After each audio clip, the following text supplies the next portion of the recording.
Hey everybody, Chris Bober here with Team Bober at Nebraska Realty, and welcome back to my cooking channel. Of course, we do a lot of real estate stuff, but I also love cooking. And today I want to go over one of my favorite recipes. This is how I cook St. Louis style spare ribs. I'm going to smoke them, I'm going to have a great seasoning on them, and I'm going to show you my method of doing them without having to have a big fancy smoker. See, a lot of people have big Traegers or pit smokers, and I really don't. I have an electric smoker, I have a Weber kettle, and I have a big propane Weber. And that's what we're gonna use today. I'm gonna show you how you can smoke ribs even using a propane grill, and they'll come out just great. Ideally, I'd use my Weber kettle if I had just 2 slabs here, because then I can have an indirect heat side and a heat on one side. But with 3 slabs, I'm always gonna have to have one on the hot side, and that would do nothing but burn it. So I'll show you guys how I'm gonna do that when we get outside. But the first thing you wanna do when you're gonna make ribs is you wanna take care of the meat itself, right? So I got 3 nice racks of St. Louis style spare ribs here. I got these at Costco, great price, great looking meat. First thing you're gonna wanna do is kind of trim them up. So I'm gonna trim some of this fat off here, and I don't mind fat on there, but this fat is gonna do nothing but burn, right? If this gets anywhere near heat or flame, it's just gonna create flares, it's gonna create big, ugly burn marks, and that's no good at all. Believe me, there's enough fat in here and connective tissue that's gonna create a lot of flavor. So I'm gonna kind of trim this fat off just so that we're not cooking just fat. I'm gonna leave a little on there because I like the fat as flavor, but I trimmed it off. I want it to look nice and pretty. Get most of the fat off there so it doesn't flare up, all right? I got a little bit right here. I'm gonna trim off, right? I'm not taking too much off. I'm leaving a lot on there.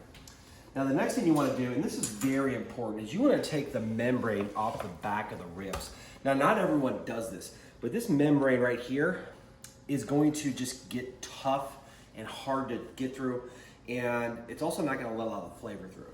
The best way to do this is just grab a paper towel, and you're gonna go ahead and just kind of grab it, helps you grip it, and you're just gonna pull it down, right? You wanna pull this membrane off because you're not gonna eat this, and this will not melt away. But doing this will allow more flavor to get in there. And how many times have you had ribs and you bit into the bottom and it's like you cheat on it? That's the membrane, but I suggest that you pull those off. So that's what it looks like, right? Nice and clean. That flavor is gonna get in there, and it's not gonna be a tough membrane shell that's gonna be bad to eat or get through. And all I'm gonna do is I'm gonna season these now and let them sit. This is kind of a dry rub, if you will, kind of a brine. I'm using Killer Hogs BBQ. A lot of this recipe comes from Malcolm Reed, who's one of my favorite barbecue people. Go get this at Shields or any barbecue store out there. Basically, it's salt, pepper, and garlic. And I'm gonna put this on the meat, and I'm gonna let it start working its way in there to take some flavor down. And it's gonna make a lot of nice flavor that is gonna go into the ribs, but it's also going to kind of pull some of that moisture to the surface. It's just a dry brine is all it is. Just make sure, you can use salt, pepper, garlic, just make sure you use enough salt. So I'm even gonna season the backside here because when I took that membrane off, now that flavor's gonna get in there, right? Little coat right there. And I'm gonna come back, I'm gonna get a little bit of fat here to cut off. Cut a little bit of that off, right? And I'm gonna give it a good liberal coat of this AP rub that's really just salt, pepper, and garlic. And I'm gonna let this thing soak. These things just got out of the fridge. I'm gonna let these soak anywhere from 30 to 45 minutes. And what you're gonna see happen is the water is gonna be kind of drawn to the surface. It's gonna get the meat sweats, right? That's where that term came from. And that will actually pull some of that salt and pepper and garlic down into the flavor of the meat. It'll volumize it a little bit, and it'll be ready for a seasoned rub when we come back. So stay tuned. I'm gonna let this come up to room temperature, let the garlic and salt and pepper get in there, and we'll come back and show you what to do next.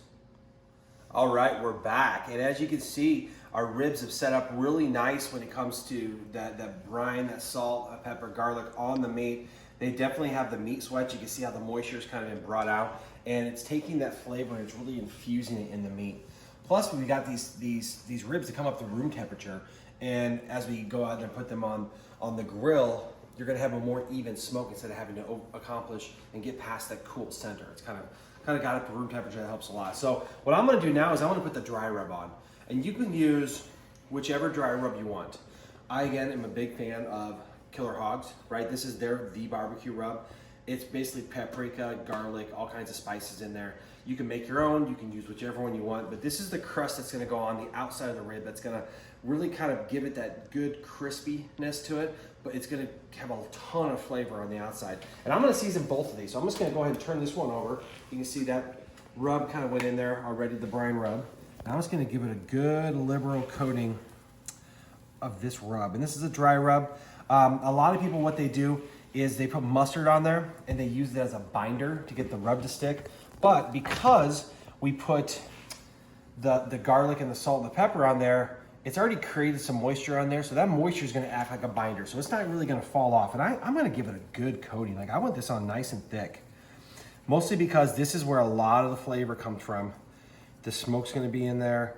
It's gonna be really, really good. So as you can see, I put a nice, good layer on there. Make sure you get it everywhere, because this is the first taste you get when you bite into it.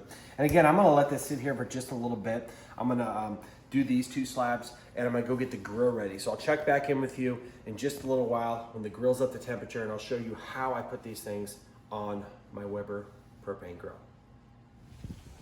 Okay, we're back, and we had the grill up and ready, and I just put these 3 slabs on here. And the way I'm doing this is I've created an indirect and direct side.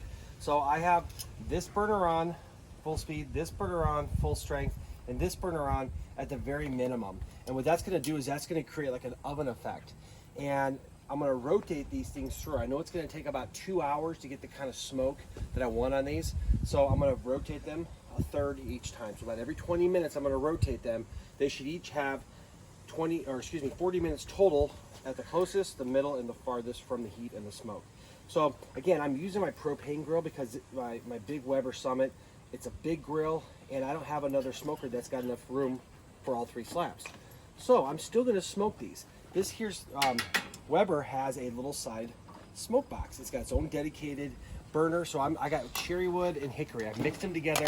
I soaked them for a couple hours. And the reason you soak your smoked wood, the wood you're gonna smoke, is because when it burns, it gives off more smoke than if it doesn't. Just think about every time you've had a campfire and you put a green or a wet branch in the fire, it starts to smoke really bad. That's what we want here. So we purposely want to create a lot of smoke. I'm just gonna go ahead and drop those chips in here. And I'm gonna try to roll pretty heavy smoke the whole time. So every time that I come and switch these, I'm gonna refill the smoke box. And as you can see, it's already starting to smoke up. I can just close it, the smoke will just circulate in here. And every 20 minutes, I'm gonna just rotate these so that they get even heat. And what this is gonna do is it's gonna get smoke, it's gonna get a good crust on there, and it's not gonna get a burned look to it. That's the hardest part. You need to have a cool zone where that's still getting heat, but not direct heat so it doesn't burn. So we're gonna check back here in maybe an hour. We'll see how these things are doing after I've rotated them a few times, and I'll show you some more tricks that I'll use throughout the process. All right, we are back, and we are about an hour into the smoke session here, and I've kept this temperature right about 275. Anywhere between 300 and 250, even if you go a little bit below that, is where you want. These things have all been rotated once, and you see the smoke coming out. It's getting good smoke at about 275 the whole time. And what you're starting to see is the crust kind of dry out. So what I'm gonna do is I don't want this crust to really get too dry, because then it'll just flake off and break. It'll be hard and it has a chance to burn too, and that's no good. So I'm gonna keep on just spritzing this, right? I'm just gonna keep this moist so that the rub really has a chance to set into the meat. And that's gonna create a thicker bark on there. That's where the flavor is. I don't wanna burn it. I don't want it to dry it out too much. Just give it a good little spritz there. It's nice and moist here. And I'm gonna close this up. I'm gonna put a little more wood chips in there. Keep the smoke rolling, right? And about every 20 minutes, I actually come and rotate. So these things got about one more rotation in the front, the back, and the middle. And we'll check back in here pretty soon when we take them off the grill, off the smoke, and go get them some consistent heat and wrap them up. So we'll see you in just a little while. All right, we're back, and now these ribs have been on here for a couple of hours. I've rotated them constantly to keep it even, and let's come in there and look and see how these look. As you can see, they got a nice crust on them. I kept on spritzing them so they didn't dry out too much. They're not really burned, and these are kind of exactly how I want them. They're not done right now, but they do have a nice crust. You can see the top and the bottom are nice and done. So I'm gonna go ahead and pull these off, and we're gonna go inside, and when we come back, I'm gonna show you what we're gonna do to finish these off here in the oven, okay? See you in a sec. All right, we're back, and I let these ribs just set just a couple of minutes, and they got a nice, beautiful bark on them on the outside. And they're not really done. I guess technically they might be cooked all the way through, but we want to cook them low and slow and let all of that internal cartilage and fat kind of render and make them nice and tender for us. So, but at the same time, I want to cook them in a little bit of sauce. Now I'm using Killer Hogs Vinegar Sauce here. I recommend a sauce that's going to be a vinegar nature. It's going to have a lot of vinegar in it, so it'll break down some of that internal tissue. And all I'm going to do is I'm going to go ahead and pour a little bit right here on the foil, right? And then I'm just going to turn them over, put the top side down, and I'm just going to wrap these up, right? Wrap them up like that, over like that, and over like that. And this is doubled up. This is non-stick Reynolds wrap. I really like that. And what I'm going to do is I'm going to wrap these 3 slabs here, and I'm going to go ahead and put them in the oven at 275. I'm going to give them maybe a half hour, 45 minutes. I'm going to check them, and we'll come back and see how they are when they're getting towards being done. Then we're going to go back and finish them off on the grill. We'll see you in a minute. All right, we are back, and we've had these in the oven for about an hour and a half. And our goal here is to get this up to about 200 degrees. That tells me that it's all the way done and that it's cooked all the way through, and it's gonna be nice and good. So this one, I got this one up to, right at about 200 degrees, so that is awesome. We are right where we want to be. And here's what we're gonna do. I'm gonna take this out of here, and it's a little warm right now, but I'm gonna go ahead and put it in these little boats here, right?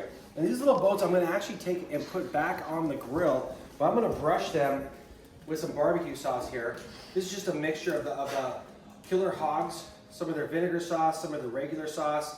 What I'm gonna do is I'm gonna give it a nice good coating right here and put it on there. And I'm gonna try to make some kind of muddy ribs, kind of sticky, where they're not too saucy, but they kind of stick to it. So I put a good coating of barbecue sauce on there. And then I'm gonna take the Killer Hogs barbecue rub here. I'm just gonna give it a little bit of a sprinkle. All right, that's gonna give it a little bit of a stickiness to it, a little bit of flavor. And what we're gonna do is we're gonna take and put these back on the grill and let them get nice and sticky. And that's how we know they're done. So check back in just a second. We're gonna put them back on the grill in a minute. All right, we're back. And what we've done is we've actually put these ribs back on the grill. Now they're completely cooked, but what we're trying to do is we're trying to get that kind of muddy texture on the top. We want it to have the sauce on there, have it be sticky, but not be overwhelming. So I actually put these back on the grill. We're gonna let them go maybe 10 or 15 minutes, and this sauce is gonna set up on there, and it's gonna make it for a nice, great texture. So when you take a bite of them, you're gonna have a little bit of sauce, you have that bark on there, you have the good smoke inside of there. It's gonna be awesome. So we're gonna let these go on here for maybe 10 or 15 minutes, and we'll pull them back off, and we'll show you what they look like when they're done, and we're ready to eat pretty soon. All right, so we are back for the very last phase of this. You can see how beautiful these ribs are right here, and they got kind of a sticky texture to them where got a lot of flavor there. It's not overwhelming, but they definitely do have sauce on it. And I love these little boats that we made, right? And all you have to do is just slide it right off of here. Then you got a perfect little rib here. What I'm gonna do is I'm gonna turn it over. I'm gonna cut it myself. You can see how it's coming away from the bones right here. Right, so you just go ahead and cut it right down the road, and when we turn it back over, I mean, look at that. Get the nice little smoke ring around the top. Still hot. Cool. But I tell you what, that is a good rib. It's got good smoke. It's got a good little bark to it. It's got the sauce on the end, but they're not overwhelming. It's just a great system here. I modeled this system after Malcolm Reed, his Malcolm's ribs, but I put my own little twist on it. So go back and watch the recipe. Wherever you're seeing this video, the recipe is going to be included. Have a look at it. Tell me what you think. Send me pictures. And if you like this, I'd love your comments. I'd love for you to subscribe to my page. I'd love for you to like and comment on all this stuff. I love bringing this stuff here because it's fun for me. And share with me what you guys do, and we'll make sure your ribs are great. But these are pretty darn good ribs. So have a good one. We'll see you next time.